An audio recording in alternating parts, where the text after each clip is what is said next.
पलाश पुष्प संकाशम तारकाग्रह मस्तकम रौद्रम रौद्रात्मकम घोरम तम केतुम प्रणमाम्य।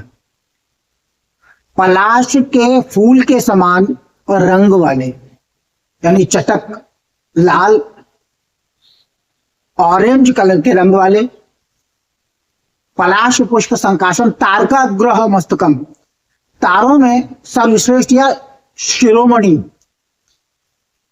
रौद्रम रौद्रात्मकम भयप्रद भयंकर, विकराल देह और शरीर वाले, पलाश पुष्प संकाशम तारकाग्रह मस्तकम रौद्रम रौद्रात्मकम घोरम तम केतु प्रणमाम्यहम्। ऐसे केतु देव को मेरा प्रणाम है।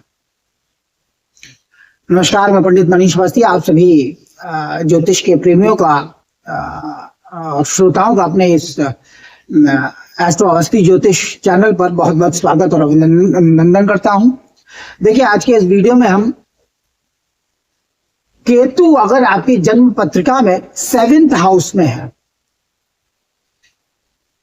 यानी विवाह दाम्पत्य स्थान में बैठा हुआ है, तो किस प्रकार के फल आपको जीवन में देखने में आते हैं, किस प्रकार का रिजल्ट्स केतु आपके 7th भाव में दिखाता है। आज के इस वीडियो में हम इसी पर विस्तार से बात करेंगे। इस जानकारी आपको पूरी देने की मेरी कोशिश रहेगी। देखिए, पहले जन्म कुंडली को थोड़ा सा समझना आवश्यक है कि आप सभी जानते हैं कि ये जन्म कुंडली होती है, आप सभी के पास होगी, और नहीं है तो नेट पर अपना date of birth, time of birth और प्लेस ऑफ बर्थ डालकर आप आसानी से प्राप्त कर सकते हैं। जन्म कुंडली में आप नंबर देखते हैं। कुछ लोगों को यह भ्रम होता है कि 7th हाउस का मतलब 7 नंबर। जी नहीं, ऐसा नहीं होता। 1st हाउस यही होता है हर जन्म पत्रिका में। ये 1st हाउस है, ये 2nd है, ये 3rd है, ये 4th है, ये 5th है, ये 6th है, ये 7th, 8th, 9th, 10th, 11th और 12th। ये 12 भाव होते हैं और ये फिक्स होते हैं। आप जो नंबर देखते हैं इन जन्म पत्रिकाओं में 1 2 3 4 5, यह नंबर हाउसेस के नहीं होते, ये आपके राशियों के होते हैं। ये 1st हाउस है, इसमें 1 नंबर भी हो सकता है, 2 नंबर भी हो सकता है, 3 नंबर भी हो सकता है। मान लीजिए यहाँ 4 नंबर लिखा हुआ है तो गिनती 4 5 6 7 8 9 10 इस तरीके से शुरू हो जाती है। 5 नंबर होगा तो 5 6 7 8 9 10 11 12। ये नंबर जो है राशियों के होते हैं, हाउसेस के नहीं होते। लोगों को भ्रम होता है कि साहब हमारा 6th हाउस में केतु है, तो उन्होंने क्या देखा 6 नंबर पर केतु लगा हुआ तो उनको 6th हाउस। जी नहीं, 6th हाउस यही होता है। ये ध्यान रखिए, गणना यहां से प्रारंभ होती है। ये लग्न है, प्रथम भाव, प्रथम द्वितीय तृतीय चतुर्थ पंचम षष्ठ सप्तम अष्टम नवम दशम एकादश द्वादश। तो इस चीज को आपने समझना है। तो केतु का 7th हाउस में बैठना यानी इस भाव में आना, इसमें किसी भी राशि पर केतु होगा, किस प्रकार के रिजल्ट आपको प्राप्त होंगे। ये जो 7th हाउस है, ये आपके ये इससे जो होता है ये लग्न है, इससे 7वां भाव, 7th हाउस है 7th भाव। तो दाम्पत्य जीवन का जब हम विचार करते हैं, विवाह का हम विचार करते हैं, तो 7th हाउस की स्थिति विचारणीय रहती है। इसमें जिस प्रकार के ग्रह पड़े होंगे, इस भाव में जो राशि पड़ी है, उसका स्वामी, उसका लॉर्ड जन्म पत्रिका में किस स्थान में बैठा होगा, इस भाव पर किन ग्रहों की दृष्टि होगी, ये सारी चीजें विचारणीय रहा कर। तो 7th हाउस में अगर केतु बैठा है आपके किसी भी राशि का, पहला मैं आपको सामान्य फल बताता हूं। केतु भय, कष्ट, कठिन परिश्रम और कमी के अधिपति माने जाते हैं। यानी जन्म पत्रिका के किसी भी भाव में अगर केतु बैठेंगे तो भय, कष्ट, कठिन परिश्रम और कमी के कारणों को उत्पन्न करते हैं। 7th हाउस में केतु का आना आपके वैवाहिक जीवन को, आपके दाम्पत्य जीवन को बर्बाद करता है, खराब करता है। इसका कुछ अपवाद है, कुछ एक्सेप्शन भी है, वो मैं बाद में बताऊंगा। पहले सामान्य स्थिति ये समझ लीजिए कि अगर आपके 7th हाउस में केतु है तो आपको वैवाहिक जीवन में अनेकानेक परेशानियों का सामना करना ही पड़ेगा। दाम्पत्य जीवन खराब होता है। चाहे वो लड़के की कुंडली में 7th हाउस में केतु हो या लड़की की कुंडली में 7th हाउस में केतु। जीवन साथी अच्छा नहीं मिलता, देखने में अच्छा नहीं होगा, अप्रिय होगा। कमी के अधिपति केतु होते हैं तो जीवन साथी में किसी प्रकार की कमी का अनुभव होगा आपको।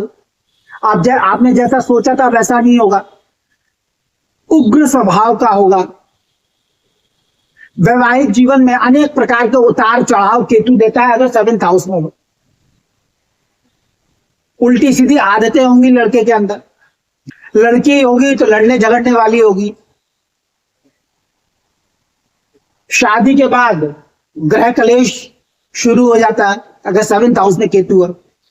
बात बात पर ताने देना, अपशब्द बोलना, गाली गलौज करना, यहाँ तक कि मारपीट भी देखने में आती है, चाहे केतु 7th हाउस में लड़के की कुंडली में हो या लड़के की कुंडली में हो या लड़की की कुंडली में। तो 7th हाउस का केतु आपके दाम्पत्य जीवन को, आपके वैवाहिक जीवन को खराब करता है। तो 7th हाउस में केतु की स्थिति अच्छी नहीं होती है, अनेक प्रकार के कष्ट भोगने पड़ते हैं। वैवाहिक जीवन को पूरी तरह पटरी से उतार देता है केतु, विशेषकर जब केतु की दशा लगती है उस समय तो भयंकर कष्ट भोगने पड़ते हैं। केतु की दशा अंतरदशा में आपको दाम्पत्य जीवन में विशेष प्रकार की कठिनाइयां देखने में आती है, दाम्पत्य जीवन सुखद नहीं होता है। ये सामान्य फल है। अब इसके अपवाद भी होते हैं कि केतु किन परिस्थितियों में 7th हाउस में अच्छा फल दिखा सकता है। अगर यहां पर 9 नंबर लिखा हो, यानी मिथुन लग्न की जन्म पत्रिका होगी और केतु यहां पर है, क्योंकि केतु धनु, ये 9 नंबर मतलब धनु राशि का है। धनु राशि में केतु उच्चास्त होते हैं।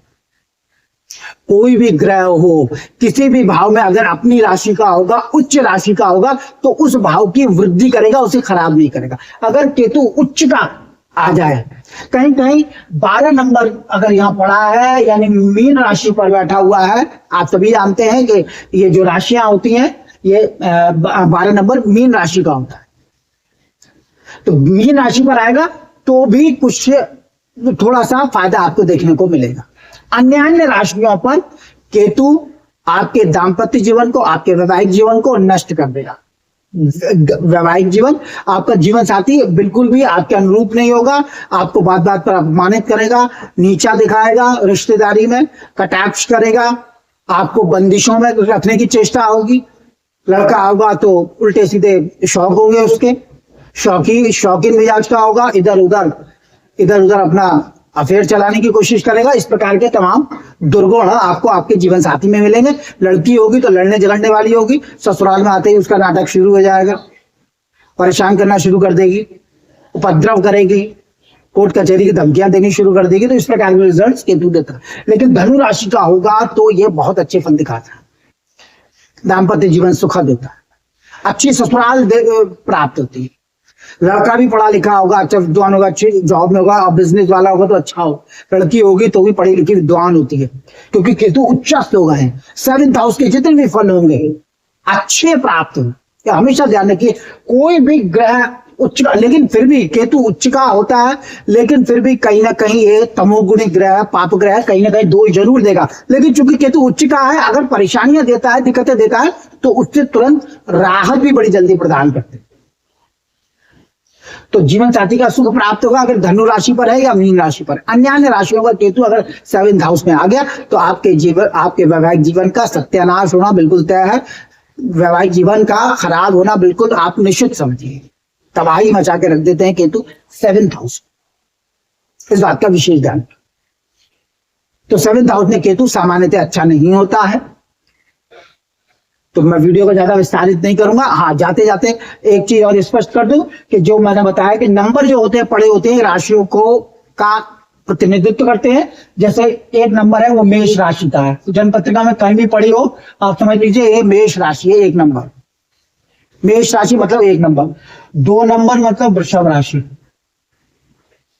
3 नंबर मतलब मिथुन। 4 कर्क राशि का नंबर होता है। 5 सिंह राशि। 6 कन्या। 7 तुला, 8 वृश्चिक, 9 धनु राशि, 10 मकर राशि, 11 नंबर कुंभ राशि का होता है और 12 नंबर मीन राशि का होता है। ये चीजें आपको पता होनी चाहिए, तभी आप अपनी जन्म पत्रिका को सही तरीके से समझ पाएंगे। लग्न से शुरुआत होती है, यही लग्न है सभी जन्म पत्रिकाओं में। नंबर अलग अलग होते हैं क्योंकि जिस समय आप पैदा होते हैं उस समय पूर्वी क्षितिज पर जो राशि उदय होती है वो यहाँ लिखी जाती है। और अगर जो नंबर यहाँ से आ जाएगा आगे की गिनती वहीं से शुरू होगी और यहाँ पे खत्म हो जाएगी। अगर यहाँ पर 12 नंबर लिखा हुआ है तो यहाँ से 12, 1, 2, 3, 4, 5, 6, 7, 8, 9, 10, 11 वहां तक पहुंच जाएगा। समझिएगा। तो इस वीडियो में इतना ही। मेरा वीडियो अच्छा लगे इसे लाइक करें, शेयर करें, सब्सक्राइब करें। जन्म पत्रिका विश्लेषण के इच्छुक नंबर डिस्क्रिप्शन में। नमस्कार।